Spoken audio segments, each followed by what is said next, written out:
नमस्कार, मी रुपाली रूपम रेसिपीमध्ये तुमचं मनपूर्वक स्वागत करते।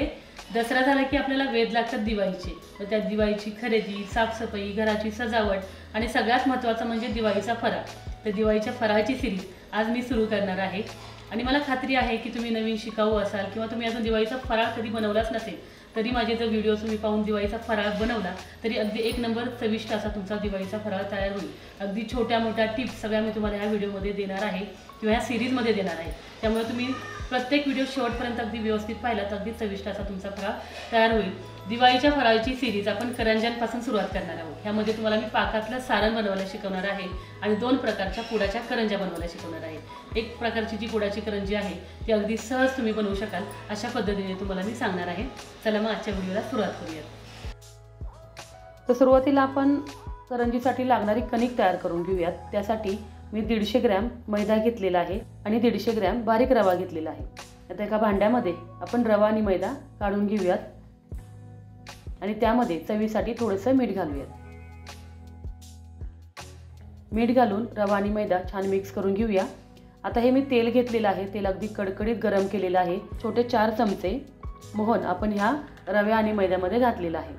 रवा मैद्याला तेल छान चोळून घ्यायचं आहे। मी दाखवते त्याप्रमाणे रवा आणि मैदा तेलामध्ये छान चोळून घ्यायचं आहे। आता अगदी थोडं थोडं पाणी घालून आपल्याला हे रवा आणि मैदा छान मळून घ्यायचं आहे। अगदी घट्टसर मळायचं आहे। लक्षात ठेवायचं आहे आपण जी पुडाची करंजी करतो त्यासाठी कणिक आहे ती अगदी घट्ट लागते आपल्याला, म्हणून अगदी घट्टसर हे पीठ आपल्याला मळून घ्यायचं आहे। म्हणून एकदम पाणी घालायचं नाहीये, अगदी थोडं थोडं जसं लागेल तसं त्याच्यामध्ये पाणी घालायचं आहे। एवढी घट्ट मी कणिक मळलेली आहे। तुम्हाला दिसत असेल 1 ग्लास मी पाणी घेतलेलं होतं, त्याच्यामधलं फक्त अर्धा ग्लासच आपण हे मिश्रण मळण्यासाठी पाणी वापरलेलं आहे। आता एका भांड्यामध्ये झाकून ठेवूयात। हे मिश्रण आपल्याला 2 तास तरी छान भिजवून द्यायचं आहे। आता दुसऱ्या प्रकारे आपण पीठ मळणार आहोत। त्यासाठी फक्त मी रवा वापरलेला आहे। म्हणजे मी 2 प्रकारच्या तुम्हाला करंज्या दाखवणार आहे। त्यामध्ये एक करंजी आपण रवा आणि मैद्याची बनवणार आहोत आणि एक करंजी आपण फक्त रव्याची बनवणार आहोत। तर त्या रव्यामध्ये आपण थोडंसं चवीसाठी मीठ घातलेलं आहे आणि हे गरम केलेलं तेल आपण फक्त 3 चमचे वापरलेलं आहे। हा वजनी रवा 250 ग्रॅम आहे। तेल आहे ते रव्याला छान चोळून घ्यायचं आहे आणि अगदी थोडं थोडं पाणी घालून आपण जशी पहिली कणिक मळलेली आहे तशीच घट्टसर ही कणिक आपल्याला मळून घ्यायची आहे। रव्याला थोडंसं पाणी कमी लागतं म्हणून अगदी थोडं थोडं पाणी घालूनच आपल्याला रवा मळायचा आहे। जेवढं तुम्ही घट्ट कणिक मळताल तेवढे तुमचे गुळाची करंजी लेअरदार होते, म्हणजे त्याला लेअर सुटतात। तुम्हाला दिसत असेल 1 ग्लास मी पाणी घेतलेलं होतं, त्याच्यामधलं पाव ग्लासच पाणी आपल्याला लागलेलं आहे, म्हणजे अर्धा ग्लास सुद्धा पाणी आपल्याला लागलेलं नाही। एवढं घट्ट आपण हे पीठ मळून ठेवलेलं आहे। आता हे पीठ पण आपण 2 तास छान भिजवून देणार आहोत। आता आपण सारण तयार करणार आहोत। सारण आपण पाकातलं बनवणार आहोत। तर त्यासाठी पाऊण किलो खोबरं घेतलेलं आहे, 1 किलो रवा घेतलेला आहे आणि हे सगळे ड्रायफ्रूट्स घेतलेले आहेत। त्याच्यामध्ये काजू, बदाम, मनुके, चारोळे, खसखस, साजूक तूप घेतलेलं आहे। एका कढईमध्ये 4 पळ्या मी साजूक तूप घालणार आहे। तूप गरम झालं की त्यामध्ये रवा घालून रवा आहे तो छान खमंग असा लाल भाजून घेणार आहे। रवा भाजताना नेहमी मीडियम गॅसवरच भाजायचा आहे, फुल गॅसवर रवा भाजायचा नाहीये। अशा पद्धतीने लालसर रवा आपल्याला छान भाजून घ्यायचा आहे। हा रवा भाजण्यासाठी मला 5 ते 6 पळ्या तूप लागलेला आहे। एवढा ओलसर रवा झाला पाहिजे एवढ्या प्रमाणात त्याच्यामध्ये तूप घालायचं आहे। आता रवा काढून घेऊयात। आता त्यामध्ये आपण खोबरं भाजून घेऊयात। खोबरं आपण 750 ग्रॅम घेतलेलं आहे। प्रत्येकाच्या आवडीनुसार खोबरं वापरायचं आहे। थोडं थोडं करून खोबरं मी छान असं खमंग भाजून घेणार आहे। सारणासाठी नेहमी खोबरं आहे ते छान लाल भाजावे, म्हणजे सारण आहे ते जास्त दिवस टिकते, कुबट होत नाही किंवा खवट होत नाही। तर अशा पद्धतीने खोबरं आपण छान भाजून घेतलेलं आहे। खोबरं आपण कोरडंच भाजलेलं आहे, तूप वगैरे वापरलेलं नाही। तर राहिलेलं पण खोबरं आपण छान खमंग असं भाजून घेणार आहोत। खोबरं भाजून झाले की खसखस भाजून घ्यायची आहे। खसखस भाजल्यानंतर ड्रायफ्रूट आहेत ते थोडेसे गरम करून घ्यायचे आहेत। आता त्याच कढईमध्ये मी 1 किलो साखर घेतलेली आहे. आपण पाक बनवणार आहोत आणि त्यामध्ये अर्धा लिटर पाणी घातलेलं आहे. 1 किलो साखरेसाठी अर्धा लिटर मी पाणी वापरलेलं आहे. गॅस फुल ठेवायचा आहे आणि ह्याचा आपल्याला पाक तयार करून घ्यायचा आहे. चवीसाठी थोडंसं मीठ घालणार आहे पाकामध्ये. सारणासाठी आपल्याला 1 तारी पाक हवाय. 1 तारी पाक आपल्याला बनवायचा आहे.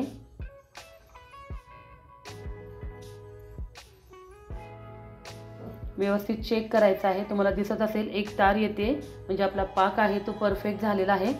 गॅस बंद करायचा आहे. बंद केल्यानंतर आपण जो रवा भाजून घेतलेला आहे त्या पाकामध्ये घालायचा आहे. व्यवस्थित मिक्स करून घ्यायचा आहे.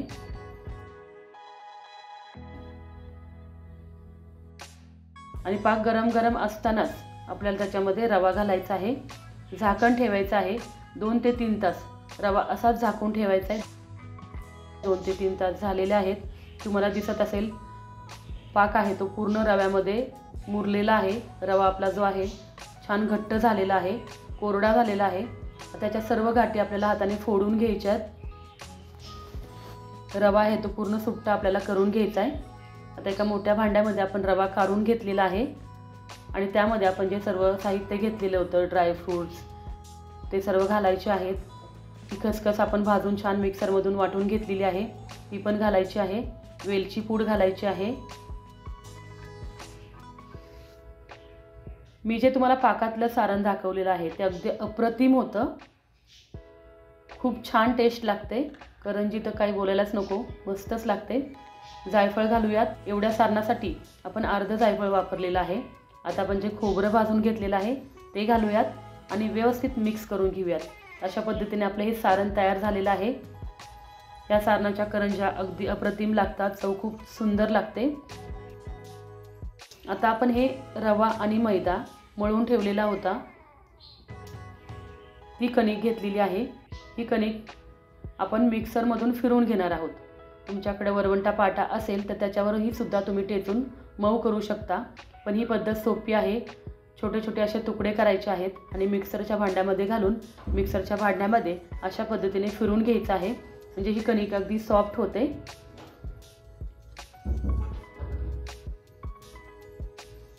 पाणी वगैरे काहीच लावायचं नाही आहे, फक्त मिक्सरमधून फिरवून घ्यायचं आहे. अशा पद्धतीने आपण ही कणिक मिक्सरमधून फिरवून घेतलेली आहे. छान मळून घेतलेली आहे. आता ह्याचे एकसारखे 4 गोळे तयार करणार आहे मी.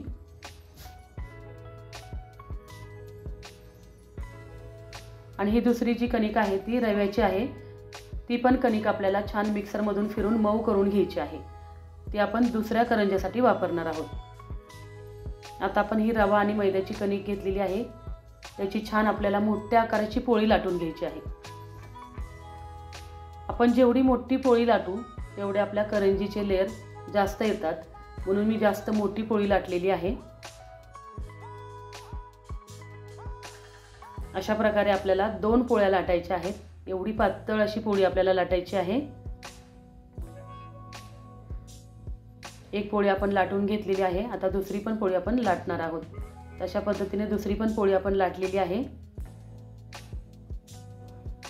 आता ह्याला आपल्याला साठा लावायचा आहे. तर साठा लावण्यासाठी मी सुरुवातीला हे साजूक तूप घेतलेलं आहे. 1 चमचाभर साजूक तूप आपण ह्या पोळीला छान लावून घ्यायचं आहे. अगदी व्यवस्थित आपल्याला पूर्ण पोळीला हे तूप लावून घ्यायचं आहे. हा कॉर्नफ्लॉवर घेतलेला आहे. कॉर्नफ्लॉवर पण थोडा थोडा करून पोळीवर असा पसरून घ्यायचा आहे. छान चोळून घ्यायचा आहे. साठा लावण्याची दुसरी पण पद्धत आहे. तुम्ही तूप आणि कॉर्नफ्लॉवर मिक्स करून त्याचं पातळ मिश्रण बनवून असं पोळीला साठा लावू शकता. पण ही पद्धत मला सोपी वाटते म्हणून मी ह्या पद्धतीने साठा लावते. अशा पद्धतीने छान साठा आपण लावून घेतलेला आहे. आता जी दुसरी आपण पोळी बनवलेली होती ती पोळी पण ह्याच्यावर अशी छान टाकायची आहे. अगदी व्यवस्थित टाकून घ्यायची आहे.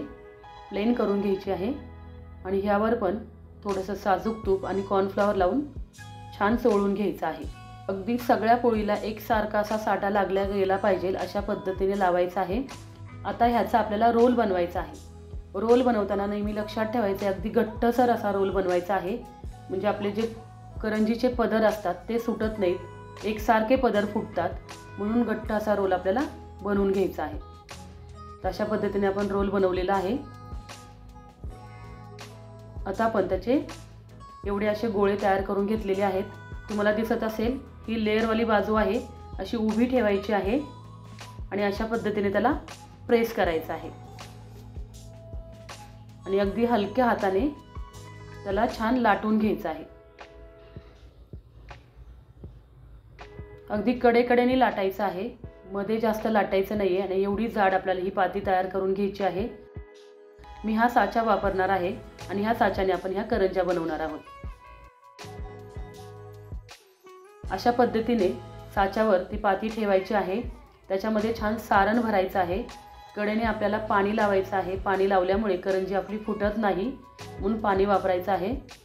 आणि अगदी अलगद हाताने आपल्याला छान प्रेस करायचे आहे आणि राहिलेलं जे कडेचे आवरण असतं ते काढून घ्यायचं आहे. तर अशा प्रकारे आपण ह्या करंज्या बनवायच्या आहेत. अशाच प्रकारे आपण सर्व करंज्या बनवून घेणार आहोत. अगदी सोपी पद्धत आहे, कोणी पण अशा पद्धतीच्या पुडाच्या करंज्या बनवू शकेल, म्हणून हा मी व्हिडिओ बनवलेला आहे. अगदी सिंपल पद्धतीने ही करंजी आपली बनली जाते. तर अशाच प्रकारे सर्व करंज्या आपण बनवणार आहोत. अजून 2-3 करंज्या मी तुम्हाला दाखवले आहेत. अशाच पद्धतीने सर्व करंज्या आपण बनवून घ्यायच्या आहेत. लक्षात ठेवायचं आहे कडेकडेने आपल्याला ही लाटी लाटायची आहे, मध्ये जास्त लाटून घ्यायची नाहीये. कडेकडेने लाटत लाटत त्याला मोठी बनवायची आहे. आणि सारण भरपूर भरायचे. तेवढ्या करंजीसाठी मी 1.5 चमचा सारण भरलेला आहे. जास्त सारण भरलं की छान अशी टम्म आपली करंजी फुगलेली तयार होते, खुळखुळा होत नाही. कारण बऱ्याच वेळा काय होतं, आपण सारण कमी भरतो आणि आपली करंजी तळल्यानंतर अगदी खुळखुळ्यासारखी होते. अशा पद्धतीने अगदी छान आपण 1.5 चमचाचं सारण भरलं तर करंजी छान अशी भरगच्च होते. खायला पण अशा पद्धतीची करंजी छान लागते. आता आपल्या करंज्या तयार झालेल्या आहेत. आता तळून घ्यायच्या आहेत. तर तळण्यासाठी आपण तेल छान गरम करून घेतलेलं आहे. तेल गरम केल्यानंतर गॅस आपल्याला मंद करायचा आहे आणि मंद गॅस करून आपल्याला करंज्या तेलामध्ये सोडायच्या आहेत. आणि अशा प्रकारे करंज्यावर तेल आपल्याला शिंपडायचं आहे, म्हणजे करंज्याचे लेयर आहेत ते सुट्टे होतात, मोकळे होतात. सुरुवातीला 2 ते 3 मिनिटं मंदच गॅस ठेवायचा आहे आणि त्यानंतर मीडियम गॅस करून करंजी आपल्याला छान तळून घ्यायची आहे. ह्या करंजीच्या पाती थोड्याशा जाड असतात, म्हणून फुल गॅसवर करंजी तळायची नाही, नाहीतर करंजी आतून कच्ची राहू शकते. करंजी तळण्यासाठी थोडासा वेळ लागतो. अशा छान लाल होईपर्यंत करंज्या आपल्याला तळून घ्यायच्या आहेत. किती छान असे लेयर दिसत आहेत का तुम्हाला? किती सुंदर असे लेयर आपल्या करंजीला आलेले आहेत. खूप खुसखुशीत आणि रसरशीत अशी करंजी आपली लागते. तर अशाच पद्धतीने सर्व करंज्या आपण तळून घ्यायच्या आहेत.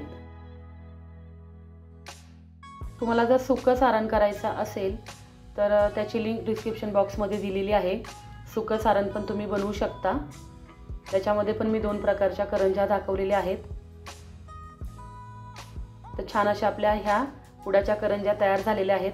आता दुसऱ्या पद्धतीने आपण पुडाच्या करंज्या कशा बनवायच्या ते पाहणार आहोत.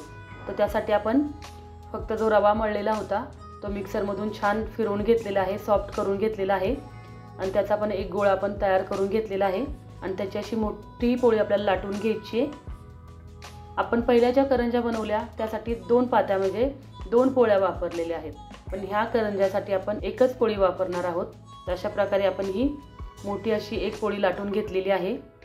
अगदी पातळ लाटायची आहे आणि ह्यावर आपण साठा लावून घेणार आहोत. तर मी तूप घेतलेलं आहे, 1 चमचाभर तूप टाकलेलं आहे आणि हे तूप आहे त्या पोळीला छान व्यवस्थित असं लावून घेतलेलं आहे आणि त्यावर आपण कॉर्नफ्लॉवर असा छान लावून घेतलेला आहे. तुम्ही साठा कसा लावताय त्यावर सुद्धा आपली जी करंजी आहे त्याचे पदर फुटतात, लेयर फुटतात. आता ह्याचा आपल्याला रोल बनवायचा आहे. रोल पण ह्याचा आपण घट्टच जसा पहिल्या करंजीसाठी बनवलेला आहे तसाच बनवायचा आहे. आणि अशा प्रकारे त्याच्या लाट्या आपल्याला कट करून घ्यायच्या आहेत। मी ही जी पुडाची करंजी तुम्हाला दाखवते आहे ते तुम्ही जर व्यवस्थित पाहिली तरच त्याची तुम्हाला पाती तयार करता येणार आहे। आता आपण एक लाटी घेतलेली आहे आणि अशा पद्धतीने त्याला थोडीशी लांब करणार आहे। तुम्हाला पाहिल्यानंतरच समजणार आहे की मी कशी लाटलेली आहे। दोन्ही साईडला आपण जे लेयर असतात ते आहेत आणि फक्त मध्ये आपण त्याला लाटलेली आहे। आता जी लेयरवाली बाजू असते त्याच्यामध्येच फक्त आपल्याला लाटणं आहे ते फिरवायचं आहे आणि ही लाटी आहे किंवा ती पाती आहे ते आपल्याला मोठी करून घ्यायची आहे। तुम्ही व्यवस्थित लक्ष देऊन व्हिडिओ पाहिला तरच तुम्हाला ही करंजीची लाटी लाटता येईल। परत एकदा मी दाखवते, अशा पद्धतीने ही लाटी ठेवायची आहे। अलगद हाताने थोडीशी लांब करून घ्यायची आहे। लेयरवर जास्त आपल्याला लाटणं फिरवायचं नाहीये। जर लेयरवर लाटणं फिरवलं तर आपले लेयर दबले जातील आणि पूड फुटणार नाही। अशा प्रकारे हे लेयर आहेत। आता सगळीकडून आपण पाणी लावून घेऊयात आणि अशा पद्धतीने सारण भरायचं आहे।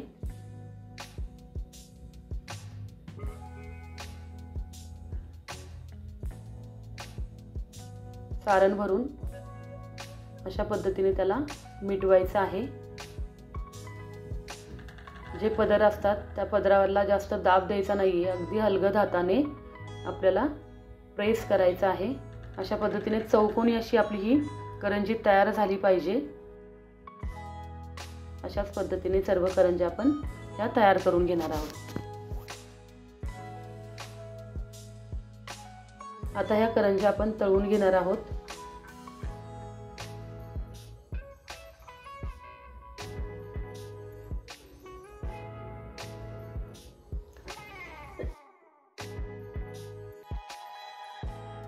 तळताना पण नेहमी लक्षात ठेवायचं आहे, तेल सुरुवातीला छान गरम करून घ्यायचं आहे। गॅस आपल्याला अगदी मंद करायचा आहे। करंजी तेलामध्ये सोडल्यानंतर 2-3 मिनिटं मंदच गॅस ठेवायचा आहे। करंज्या हलवायच्या नाहीयेत। करंज्या जोपर्यंत तेलातून वरती येत नाहीत तोपर्यंत करंज्या हलवायच्या नाहीयेत। करंज्या छान वरती आल्यानंतर मग आपल्याला अगदी अलगद हाताने झाऱ्याने हलवायचे आहेत। गॅस थोडासा मोठा करायचा आहे आणि आपल्याला करंज्या छान तळून घ्यायच्या आहेत। मी ज्या पद्धतीने करंज्या तळण्यासाठी तुम्हाला सांगितलेलं आहे त्या पद्धतीने तुम्ही जर करंज्या तळल्या तर करंज्याला पदर छान फुटतात। तुम्ही जर एकदम फुल गॅसवर करंजी तळली तर त्याला लेयर फुटणार नाहीत, पदर फुटणार नाहीत आणि करंज्या आतून कच्च्या राहतील। तर अशाच पद्धतीने करंज्या छान लालसर होईपर्यंत आपल्याला तळून घ्यायच्या आहेत। अशा प्रकारे आपल्या किती छान सुंदर अशा लेयरवाल्या करंज्या तयार झालेल्या आहेत। पुडाच्या करंज्या तयार झालेल्या आहेत। खायला पण खूप टेस्टी, आपला दिवाळीचा फराळ खूप टेस्टी होणार आहे।